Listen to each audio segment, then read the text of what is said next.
Informate en ecomedios.com. Seguinos en Twitter, @ecomedios1220.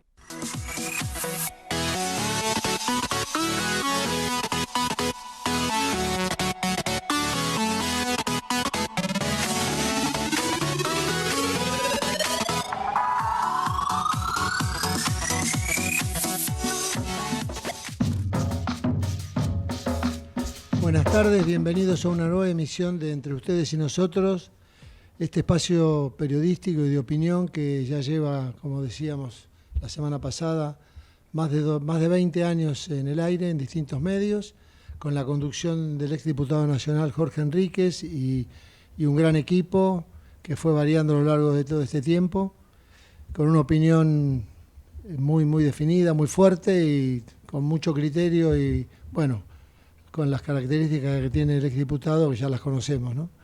Que justamente me está escuchando desde la República de Paraguay, nuestros vecinos hermanos.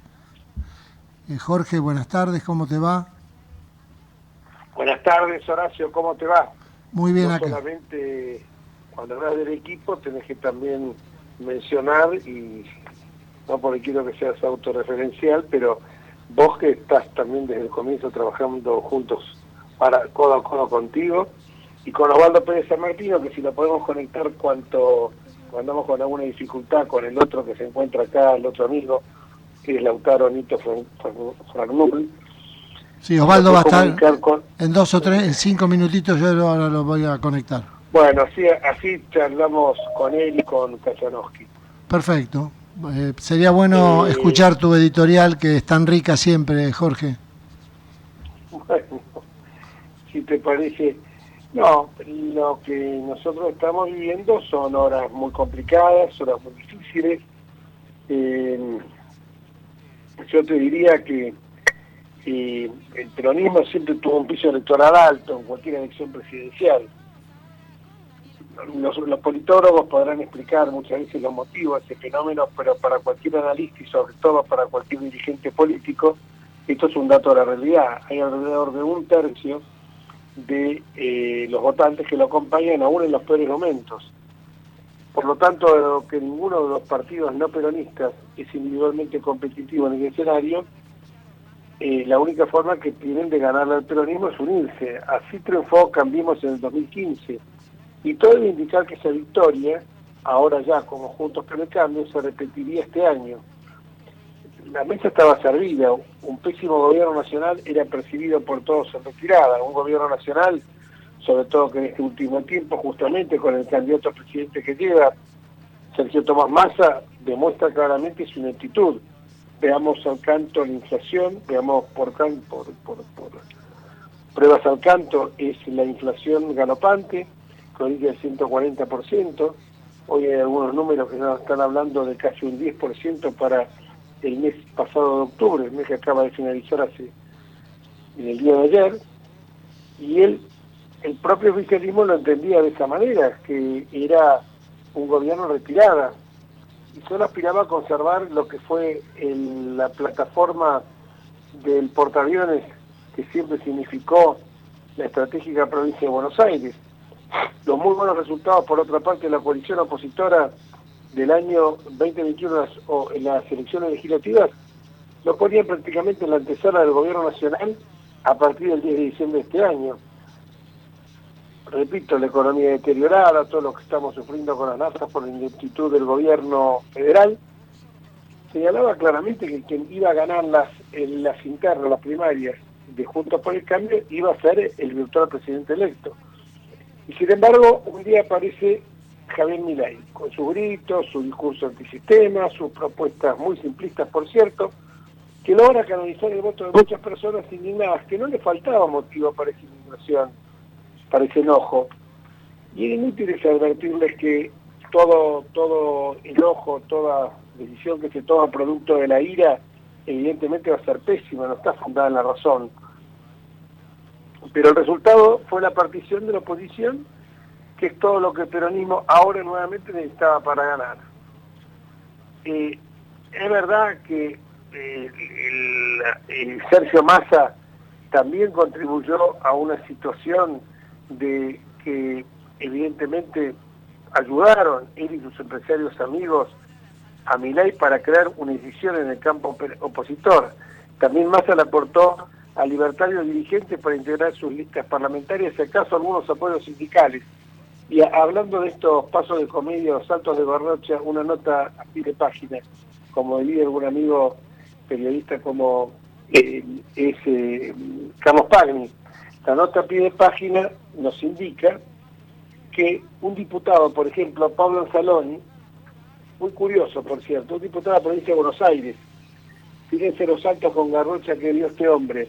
Primero, llegó de la mano del Momo Venegas, de Guatre, a las filas del macrismo. En el año 19, cuando el macrismo pierde las elecciones, se pasa con armas y bandera a las huestes del inefable diputado mendocino José Luis Ramón, que formó como una suerte de un kirchnerismo de buenos modales, pero siempre útil al movimiento, o al submovimiento entre el peronismo que fundó Néstor Kirchner y continuó con sus tácticas corruptas que tiene Elizabeth Fernández.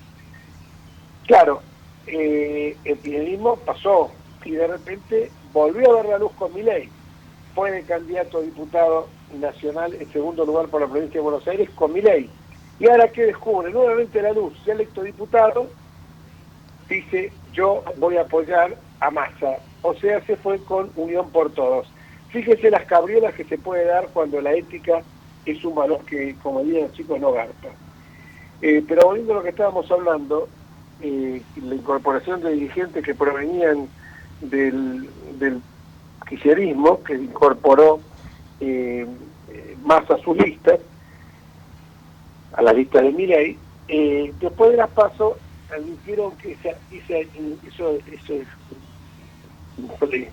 eso que alimentaron tanto se había ido de rosca. Entonces dijeron vamos a bajar un poco los cambios, la medicina fue excesiva, y claro, nadie esperó que Milei obtuviera alrededor del 30% de los votos y se ubicara primero en las PASO. Entonces comenzó un operativo para jibarizarlo, por decirlo de alguna manera, sembrando el miedo, que también se dirigió contra Patricia Bullrich sobre las consecuencias del triunfo de las opciones no peronistas. Y se usaron todo tipo de medios, bueno, que vimos mucho más a la vista y al alcance de todo fue el famoso tema de los ferrocarriles, de las estaciones de trenes, donde se exponían tarifas absurdas que se iban a cobrar, tarifas siderales que se iban a cobrar en el caso que Milei ganara comparado a las que se estaban pagando ahora. Esto mismo hizo en estos últimos días Sergio Tomás Massa cuando dijo primero que si ganaba Milei la nafta iba a 600, después dijo que el nafta 600 es el valor que tendría que tener. O sea, se habla de dice y se dice. El plan Miedo y el plan Profita evidentemente que significaron un impacto del 3% del PBI o un poco más hoy, porque las últimas cifras que tengo de Claudio Chilchowski es de 12.000 millones de dólares, funcionó aceitadamente y lo va a seguir haciendo en todo este tiempo porque están echando nafta a la rueda de inflación. Milei entonces creyó que su inesperado triunfo en la PASO ya lo catapultaba a la presidencia. La primera vuelta y no dejó errores por cometer. Entre ellos una señora, Lidia Lemoine, que con un proyecto de renuncia a la paternidad nos hablaba que muchas veces las mujeres pinchaban el preservativo para dejarse embarazadas, disculpen la expresión, pero es tal cual lo dijo ella, no quiero quitarle un punto ni una coma, y decía que entonces el hombre tenía derecho a renunciar a la paternidad. Un proyecto propio de alguien que está en una fuerza política donde un perro desde el más allá le indica los planes de gobierno que tiene que desarrollarse. Un gran liberal, que yo lo consideraba así, pero evidentemente cuando uno llega a la edad provecta a veces comete dislates y llegó a decir la disparatada propuesta de romper relaciones con el Vaticano solo porque no me gusta el Papa actual. Fíjense que es como si rompiéramos relaciones con Chile porque hoy Boric no nos gusta o porque no nos gusta en Brasil Lula. Y llegó a decir tal disparate que hablaba de privatizar el mar, de privatizar las ballenas. Lamentablemente la única alternativa seria y racional que fuera que nosotros esbozábamos con Patricia Bullrich pagó el precio de ser justamente alguien serio, alguien racional, y sobre ella se opuso el mesianismo, el pensamiento mágico, y si bien ya no tenemos nada que reprocharles porque fue fiel, con convicción y coraje a los principios de Juntos por el Cambio, evidentemente fallamos, más allá de la buena, de todos los esfuerzos que hizo la doctora Patricia Bullrich. De esta manera se producen en las últimas horas algunas cuestiones que la verdad son preocupantes de todos lados. En esto quiero ser absolutamente imparcial, dentro de Juntos por el Cambio, tanto de sectores del PRO, como cuanto de la coalición cívica, como cuanto del peronismo republicano, y también, por supuesto, de la Unión Cívica Radical. El haber usado el nombre de Raúl Alfonsín, que es quien nos condujo al retorno de la democracia, a la recuperación de la democracia, me parece que ha sido usar una bandera que están manchando, porque Raúl Alfonsín está por encima de la lucha partidaria. Es el mejor estadista que hemos tenido desde 1983 hasta la fecha. El hecho de que su gobierno haya terminado como terminó no se deben a su sentido de estadista, visionario en términos políticos. Recordemos aquella frase: sigan ideas y no sigan hombres, y que tanto se dejó de lado. Un hombre absolutamente honesto, cabal, murió en el mismo departamento donde había vivido los últimos años de su vida, un departamento típico de clase media, nada fulgurante, nada obsceno impúdicamente, ni obsceno ni impúdico, adecuado a la consistencia de sus declaraciones juradas. Pero bueno, nos encontramos en esta encrucijada. Los que hemos votado a Patricia Bullrich tenemos una profunda frustración al no poder siquiera participar en la segunda vuelta, que se va a disputar, hay que decirlo con todas las letras, entre dos populismos.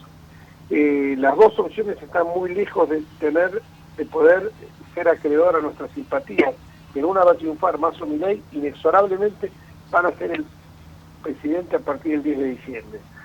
Y yo lo que invito a los ciudadanos es que no se dejen llevar muchas veces por esto de que si votás de un lado sos tibio, a los tibios lo vomita el Señor, o que está reservado el séptimo, en la Divina Comedia el Dante reserva el séptimo de los infiernos para ellos, porque me parece que más allá, y lo quiero hablar esto con Osvaldo Pérez San Martino, mi visión... Está Osvaldo ya, Jorge, sí, te por está eso escuchando. no quiero hablar con él, no tengo el expertise de él en materia de derecho constitucional. Yo soy un simple abogado principiante en estas lides de pretender dar cátedra de derecho constitucional, pero es una opción votar en blanco, no ir a votar, que el voto sea nulo. Todo eso incide en el resultado, como el voto positivo. Ahora no le podemos decir a la gente que va a, y esto quiero que lo desarrolle como lo ha hecho muy bien Osvaldo Pérez San Martino, no le podemos decir a la gente que va a votar en blanco, que esto es inconstitucional. Será un voto válido, no afirmativo, pero de ninguna manera es un voto inconstitucional. Porque no sé cómo van a poder determinar si alguien es pasible de haber incurrido en un hecho anticonstitucional. ¿Cómo lo van a saber? Si el sobre va cerrado, sin ningún tipo de leyenda que identifique a quien es su emisor. Yo digo que más allá de todas las reservas que mantengo, y que las voy a seguir sosteniendo porque no soy un cachivache, lo dije, no me canso de repetirlo, ni soy una marioneta o un chirolita, voy a privilegiar la derrota del kirchnerismo, a quien combatí en el Congreso, en los medios periodísticos, en los estrados judiciales, y de su candidato Sergio Massa, que demuestra que es una persona sin escrúpulos, con una centrada vocación autoritaria, y que hoy nos quiere mostrar cómo la imagen dulcificadora, como una imagen tierna, amorosa, de lo que es el kirchnerismo, y todos sabemos que este grupo, muchos se lo comieron, hablando en criollo, en el año 19 cuando lo votaron a Alberto Fernández, y terminaron votando un títere. Sabemos que el kirchnerismo, como bien dijo el peronismo, como bien dijo el inefable presidente que tuvo en Uruguay, Pepe Mujica, es un animal mitológico que muda de color de acuerdo a la situación. O sea que es un poco, recordando aquella canción de Chico Navarro, cambia de colores según la ocasión, camaleón. Entonces, esta es la situación que nos encontramos, pero que la gente lo medite. Yo puedo pensar de esta forma y creo que mi límite es el kirchnerismo y por eso no lo voy a votar a Massa, lo votaré seguramente a Milei con todos los reparos que me puede merecer y lamentablemente sin ningún tipo de esperanza e ilusión como lo hubiera tenido cuando lo voté, como la tuve cuando lo voté a Mauricio Macri, o como lo hubiera tenido, y la tuve en las PASO y en la primera vuelta, cuando la voté a Patricia Bullrich.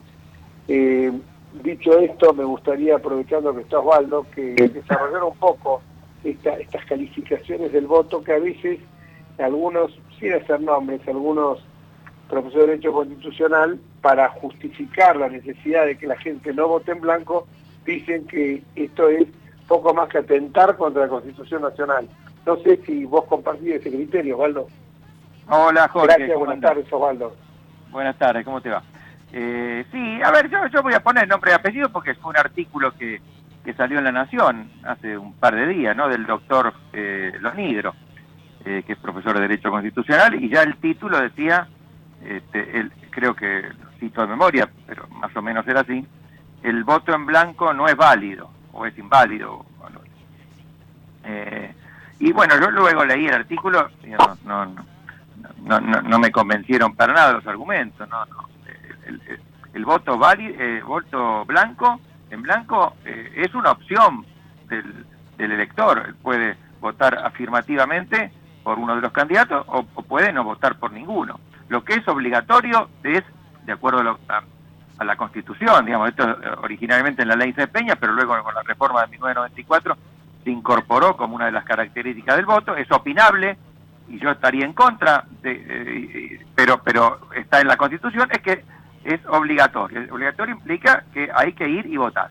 Ahora, lo que uno pone adentro del sobre, o si pone algo o no pone nada, ya pertenece a la conciencia de cada elector.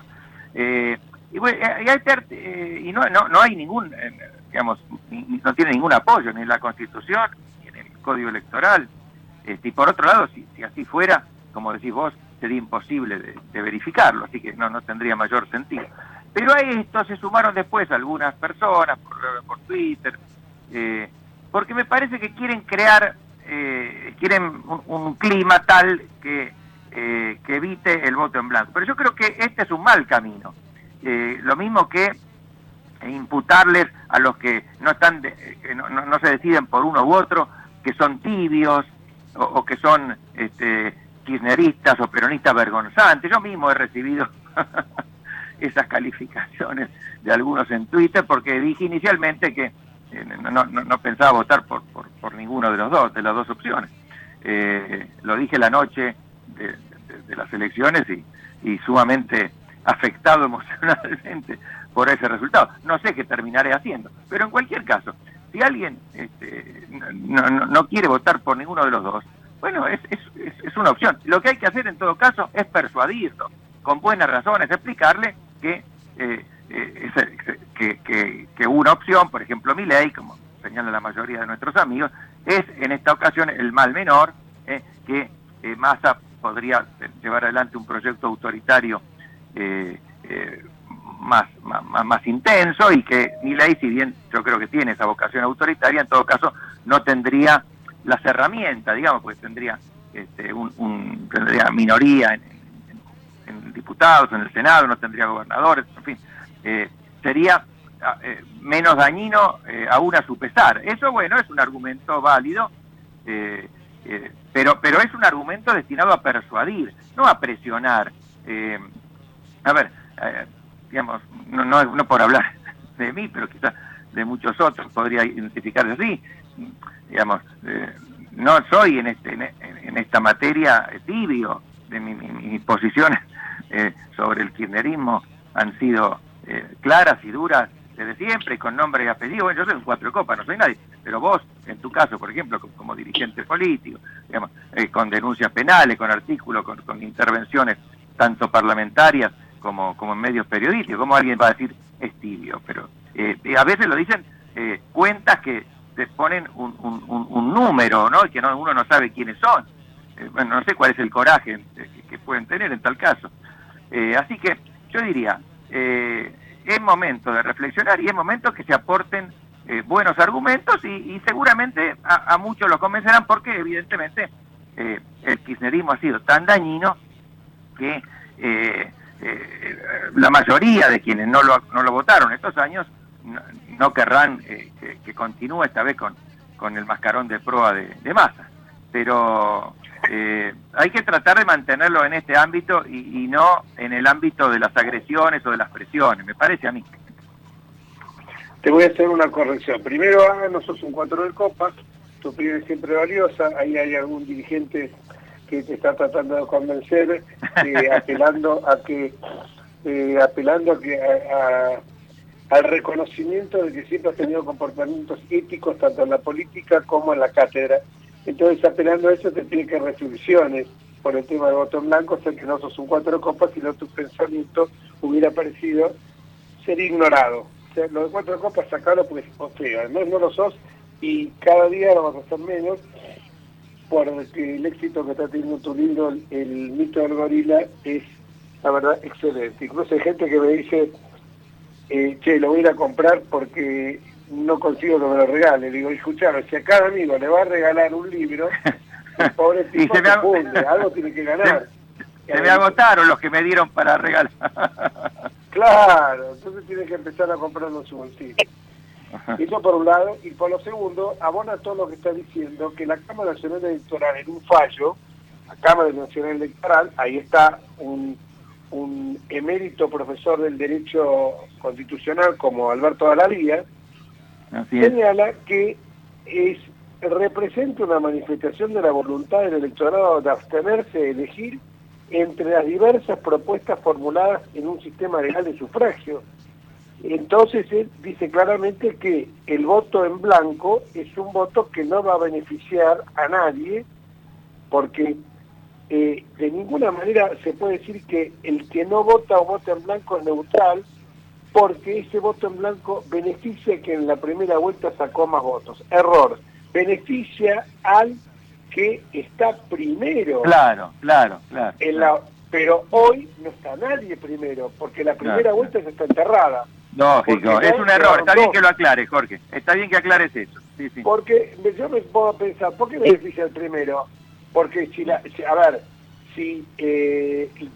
digamos, primero, segundo, tercero, terminó elección, primero Milei, las PASO, segundo Juntos por el Cambio, tercero Massa. ¿Está bien? Bueno, ahora se invirtió el orden, quedó primero Massa, segundo Milei, nosotros quedamos fuera del balotaje.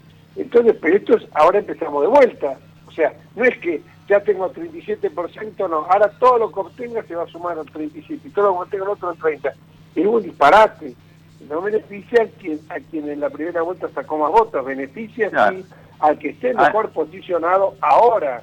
Además hay que tener, me parece, en cuenta, Jorge, que yo creo, intuitivamente lo digo, no es porque tenga, que la gran mayoría de los que votaron a Patricia Bullrich se van a inclinar por Milei. Algunos votarán en blanco, quizá, pero no por Massa. Entonces, ya ahí Milei va necesariamente a sumar mucho más votos y Massa no la va a tener tan fácil con obtener votos de otros sectores. Así que yo no lo veo que necesariamente él vaya a estar adelante. Puedo equivocarme, pero es algo conjetural esto. Por ahora no lo sabemos.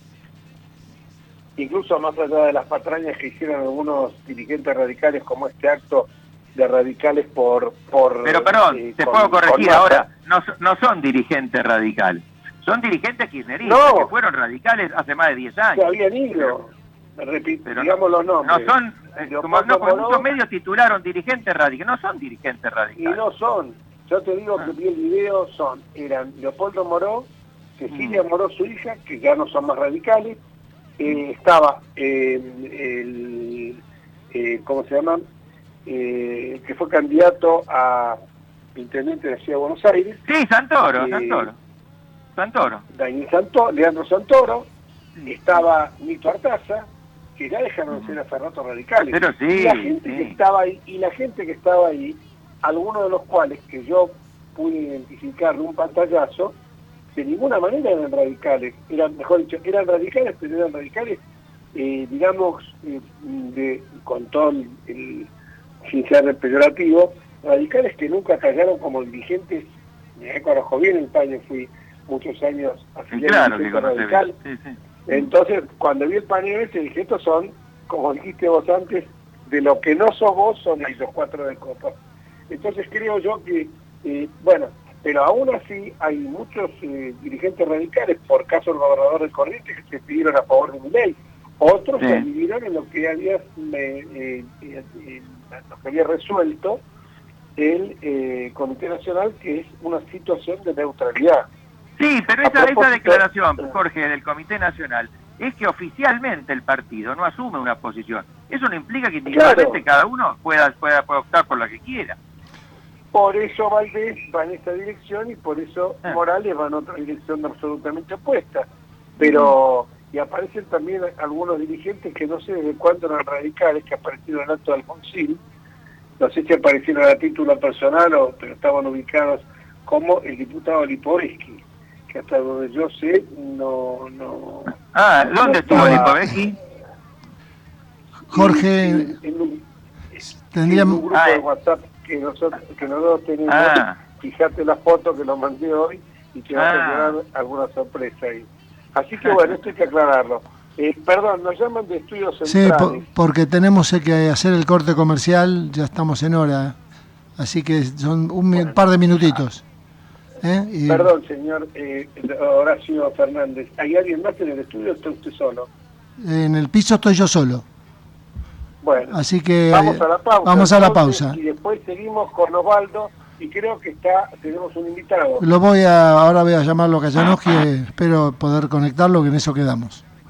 Y si no, seguiremos en esta rica charla con el doctor Osvaldo Pérez San Martín. Bueno, pausa. Pausa.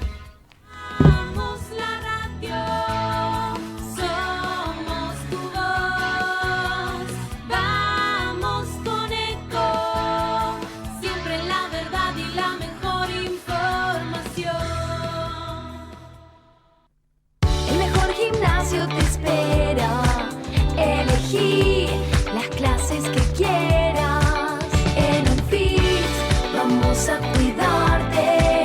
En Unfit venimos a encontrarte. ¿Cómo prevenir dengue, zika y chikungunya? Sin criaderos no hay dengue. Limpia tu patio de objetos que acumulen agua. Elimina agua estancada de recipientes. Reemplaza con tierra o arena el agua de tus flores. Tapa los tanques de agua y cisternas. Tira y perfora llantas para que no acumulen agua. Limpia floreros y bebederos. Recordá, sin criaderos no hay dengue. Intendencia Menéndez. Informate en ecomedios.com. Seguinos en Facebook. Ecomedios Live.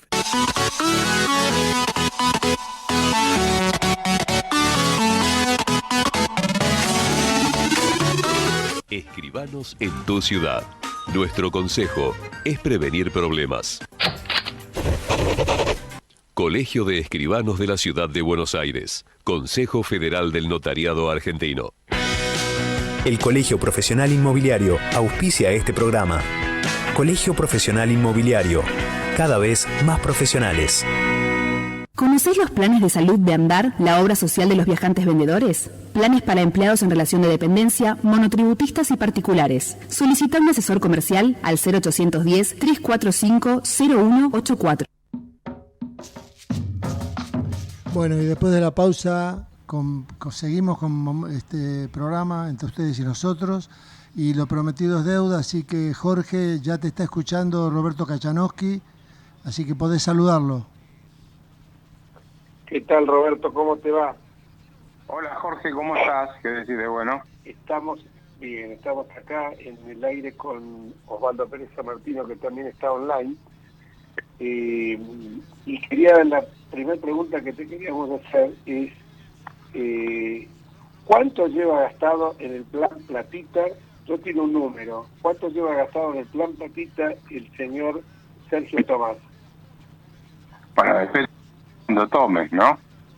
A ver, este mes tuvo una expansión monetaria del 10%, 9 y pico, 9%, cosas por el estilo, de la base monetaria. O sea, ¿sí?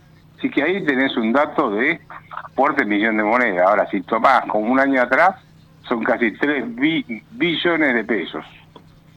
Así que es un número, ¿no? Es un número. Ahora, si querés empezar a repartir por programas, es mucho más complejo, porque no es solamente lo que dieron de plata, sino reducciones de impuestos sin contrapartida de reducción del gasto público que se transforma en emisión monetaria. Eso es un plan platita, porque después te van a volver a subir el impuesto. Porque ellos ahora anunciaron el de combustible, que lo sacaron o no lo autorizaron, una cosa por el estilo, y están esperando a que pasen las elecciones, después te lo vuelven a subir. Pero mientras tanto es gasto. Gasto en el sentido de que no bajaste el gasto para equilibrar las cuentas, ¿no? Sí, es lo que se denomina gasto tributario, ¿no? No, a ver, Digo, vos, lo que el Estado si vos bajás impuestos, que está bien, tenés que también bajar el gasto, porque si no aumentás el déficit fiscal y eso lo tenés que cubrir con emisión monetaria, porque no tenés otra forma de financiarlo en Argentina. Entonces, eso va a ser más inflación futura. O sea, que va a ser un plan platita futuro. O sea, la platita, sumar la expansión monetaria, la tenés que sumar en el futuro. No la podés sumar ahora porque todavía no la hizo, la está haciendo hacia adelante, ¿no? Exactamente. La pregunta después que me gustaría hacerte es, ¿esto cómo se está en el corto plazo financiando? Exclusivamente con emisión monetaria. Tenés emisión monetaria y colocación de bonos del Estado, del Tesoro, pero que como nadie del mercado no se los absorbe, lo que hacen es finalmente el Banco Central se lo termina comprando a los bancos que transitoriamente se lo compran al Tesoro con emisión monetaria. O sea que es básicamente emisión monetaria, es todo un rulo que hacen para terminar emitiendo. Más deuda, porque el Estado está gastando y no está pagando. Yo recién estaba viendo los datos, déjame que te diga, de lo que viene, lo que son la deuda, lo que se llama deuda flotante del Tesoro, ¿no? O sea, compraste, el Estado hizo el gasto, pero no pagó. Y ya acumula, eso es otro punto del Producto Bruto, un punto del Producto Bruto aproximadamente, 1,4 billones de pesos. Así que, como puedes ver, tenés para repartir, ¿no? Sí, lo que es totalmente llamativo es que todavía esta bomba no ha explotado, porque es como una olla a presión que la están cerrando a todos lados, porque yo me imagino que la inflación, están hablando algunas consultoras, no sé qué número tenés vos, de una inflación que va a rondar el 10% en el mes de octubre, que si bien expresa una moderación respecto de agosto y septiembre, es el interanual superior a octubre del 2022, ¿no? Sí, no, a ver, eso es por un lado, o sea, bueno, Gabriel Ruiz, que ellos hacen por semana, ¿no? Quiero ver si le da el 8%, pero va a estar, yo creo que va a estar en los 2 dígitos, entre 10 y 11. Pero 10 y 11. Que sea 13 u 11, ya a esta altura del partido es lo mismo, los números están totalmente descontrolados.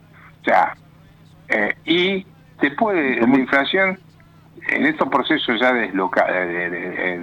totalmente descontrolados de inflación, vos podés tener un mes que baja, el otro que se te vuelve a disparar, otro se te vuelve a bajar, pero la tendencia claramente es ascendente, ¿no? Sí, lo que ayer tuvo una reunión, yo en esto estoy en un seminario, reunión de partidos latinoamericanos, con un joven de 37 años que es el presidente del Banco Central de Ecuador, y que hablaba de la dolarización, cómo funcionó en Ecuador. Y la verdad que ellos la ven fue una solución, pero claro, la situación es totalmente diferente a la Argentina porque, entre otras cosas, él mismo señalaba que había habido un consenso político, que evidentemente, graciosamente dijo, hay 2 consensos en la clase política ecuatoriana, uno la dolarización, otro la selección nacional de fútbol, pero él decía que evidentemente había podido funcionar porque la moneda, porque había reservas también y porque hubo un compromiso bajar el gasto público, que incluso esto superó hasta el gobierno de Correa. Correa no era amigo de seguir con esto, pero tuvo que hacerlo. ¿Cuál es la diferencia que vos verías sustancial con la Argentina? Con la posibilidad de una dolarización acá. Yo tuve la oportunidad de hablar con varios de economistas de Ecuador, inclusive con el ministro de Finanzas, que fue el que dolarizó. Hicimos un Zoom y lo hablamos en un grupo muy reducido de 5 personas, y otros economistas, y no conocen el caso argentino. Ellos desconocen, son dos temas totalmente distintos. Primero, Ecuador tenía los dólares para rescatar su moneda, ¿sí? O sea, eso lo tenía. Nosotros no tenemos reservas en el Banco Central, así que ya es el primer problema. Pero además, nosotros el Banco Central tiene una deuda con los bancos, que son las famosas LELIQs, que son 23 billones de pesos, digamos 23.000 millones de dólares, al tipo de cambio blue de hoy, más o menos, ¿no? Aproximadamente, estoy haciendo una cuenta redonda. Y esa deuda que los bancos le compraron al Banco Central, lo hicieron con los depósitos de la gente. Y si vos dolarizás, tenés que cancelar esa deuda del Banco Central. Si vas a cerrar el Banco Central, tenés que cancelar esa deuda. Y no está la plata. Necesitas 23.000 millones de dólares.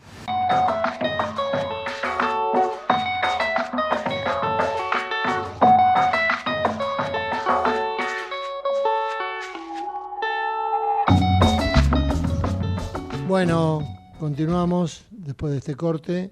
Jorge Enríquez, ¿cómo está? Adelante. Bueno, muy bien, adelante. Bueno, estas son las consecuencias del retraso tarifario, estas son las consecuencias de que se produjeran estos cortes que son bastante frecuentes en distintos lugares de la capital.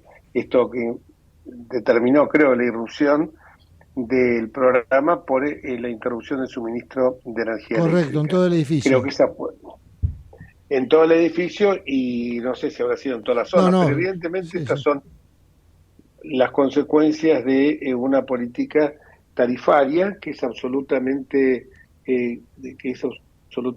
obstruccionista de la posibilidad de generar una adecuación de todo el sistema eléctrico. Pasa esto lo mismo en el tema nafta, etcétera. Así que bueno, esta es la Argentina que nos toca vivir, que esperemos que en algún momento tenga un giro copernicano. No sé si quedó en línea Osvaldo, pero alguna reflexión sobre esto también sería interesante por su parte, y que vemos que, bueno, esperemos que a partir del 10 de diciembre se pueda solucionar. Uno, la verdad que a veces la esperanza es algo que los argentinos tenemos que recuperar, porque si no, no vamos a salir del país adelante, independientemente de quién nos gobierne. Insisto, la mejor alternativa para mí hubiera sido Patricia Bullrich. Evidentemente no pudo llegar, más allá de todo el ímpetu y la garra y el coraje que le puso ella a la campaña, no pudo llegar a participar del balotaje, por lo que ahora tenemos estas dos opciones que, vuelvo a repetir, tendremos que optar por una. Yo voy a votar por una, evidentemente, pero que ninguna de ellas son satisfactorias. Ya está Osvaldo. Yo voy a optar, obviamente. Osvaldo, bueno, sí, estábamos hablando de lo que estábamos hablando recién, era justamente de que, bueno, las consecuencias de esta Argentina con atrasos tarifarios que impiden inversión en infraestructura, en este caso eléctrica, se da con el tema que se cortara la transmisión, ¿no? Justo cuando estábamos hablando de un tema que me parecía muy importante, el tema de la dolarización, que es, en los hechos, bueno, tenía una situación distinta, tenía reservas. Ecuador, que nosotros no tenemos, igual se licuaron los depósitos y los salarios, el cimbronazo inicial fue fuerte, pero ellos, bueno, repetir, tenían reservas líquidas internacionales. O sea que la gente, no es como acá Kachanowski te dice 23.000 millones de dólares en el LELIQ. Si la gente quiere recuperar esa plata de las LELIQ, que es de los bancos, que a su vez los bancos la obtienen del público, de los clientes del banco, la situación realmente se torna muy caótica. Por eso hay que, cuando se habla de este tema, hay que hacerlo con cierta responsabilidad. Yo estoy en estos momentos en el Paraguay y les cuento de que acá uno puede pagar con la moneda del Paraguay, que es el guaraní, y que está más o menos a 7.200 pesos un dólar, o puede pagar en dólares, que me llamó la atención porque en negocios, en restaurantes y todo está para pagarlo en dólares o en guaraníes. Si uno paga en dólares, le dan el cambio en dólares. O sea que ya esto directamente no es una dolarización, pero es una moneda que circula, no de curso legal, pero es una moneda que circula, llamemos la moneda de trueque. Me parece que, bueno, en Argentina también las operaciones se hacen casi todas con moneda extranjera ahora, ¿no? O sea que no, sí, no, pero no nos asombra. El problema, perdón, Jorge. Sí, seguí. No, el problema en el caso nuestro sería que si vos pactás un contrato en dólares, por ejemplo, que debería un país normal poder hacerse perfectamente, después cuando el deudor tiene que pagarlo, ¿y cómo los compra esos dólares? Claro, tendría que haber un mercado libre, bueno, en ese caso sí, pero digamos, dada la situación de falta de dólares, de problemas de reservas, digamos, mientras eso no se normalice, digamos, no se va a poder utilizar la moneda indistintamente una u otra. Me parece que es un problema macroeconómico. Ahora, y respecto de la dolarización, a ver, poquísimos países en el mundo tienen una dolarización, o sea que han renunciado a su moneda. La Argentina tiene que lograr estabilidad fiscal, tiene que tener equilibrio entre sus ingresos y sus gastos, y tiene que hacerlo en forma sustentable. Y si hace eso, entonces no le hará falta ninguna dolarización. Y si no lo hace, lo otro me parece que tiene que ver más con cierto pensamiento mágico. Es decir, que la Argentina tiene muchas cosas por hacer. Perdón, Jorge. Sí. Incluso después que yo hablé con este presidente, que es un chico de 37 años, muy capaz, que dijo, bueno, lo que había dicho, en realidad se ancló para los precios, la moneda, pero eso no genera crecimiento, decía él. Ojo, usted el tema de la inflación lo controla. Mandándole el sucre, le mandaron 5.000 sucres, $1 a 25.000. Licuó depósito, licuó salario. Pero en ningún momento, por lo menos así entendíamos los que estábamos ahí, no, quizás nos olvidamos de preguntarle, pero como diciéndole, el sucre desapareció. No, el sucre existe. O sea que, en definitiva, vendría a ser un sistema bimonetario. O sea, no sabía que seguía existiendo la moneda local. Me parece que sí, que la moneda local sigue existiendo. Tenía que averiguar un poco más eso, pero sí. De todo lo que se estaba hablando, no es que desapareció absolutamente. Me parece que incluso más, que hay una cierta libertad. Había una falta de confianza primero en el sucre, pero y que la economía ya venía dolarizada, pero no todo se cambió por los dólares. Por ejemplo, decía que algunos activos líquidos o algunos pasivos, por ejemplo, el Banco Central, los depósitos de los gobiernos autónomos y otras transacciones no se habían convertido a dólares. Por eso son mecanismos que son estrafalarios totalmente. Pero bueno, es la Argentina que nos toca vivir con todos los problemas que uno, cuando uno viaja por ahí dice, no, pero acá, no, ustedes tienen un mercado blue. No, acá el mercado blue no existe. No, ya sé que no existe el mercado blue, pero piensa que nosotros estamos tan mentalizados con eso que no creemos que eso que marca una pizarra sea lo real, porque en Buenos Aires lo que marca la pizarra es irreal, el tema del valor además, del dólar. Así que... Y además lo que hace eso, pero todo vinculado a que tenemos inflación, y tenemos inflación porque tenemos un déficit permanente. Entonces lo que hace es que la gente no ahorre moneda, no ponga el dinero en los bancos, eso genera que no hay crédito, no hay inversión, es decir, y el mismo que compra los dólares para protegerse lo pone, también pierde, porque con los años eso pierde valor. Es decir, es todo un círculo vicioso que tenemos que terminar alguna vez. Y tendríamos que terminar el programa, se me dice el operador también. Bueno, muy bien. Bueno, ya sé. No, pero yo quería terminar agradeciéndole a Osvaldo su participación, a la gente recomendándole la compra del libro El mito del gorila. Bueno, muchas gracias. No, la lectura es una lectura muy ágil.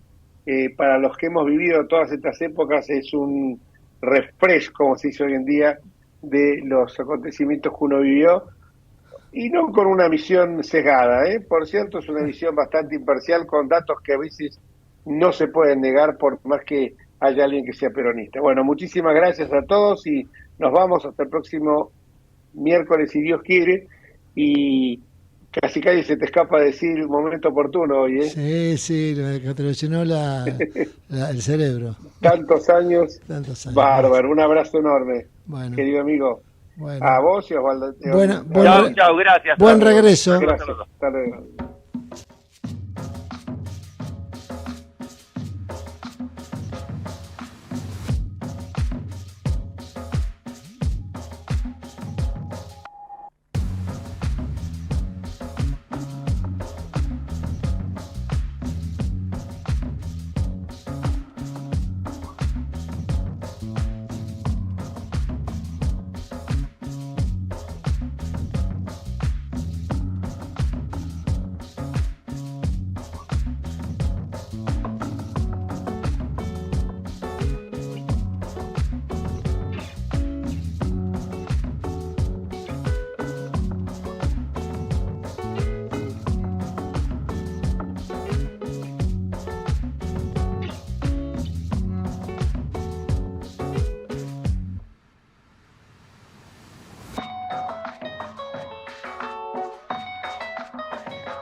Desde Buenos Aires, transmite LRI 224, AM 1220, Ecomedios.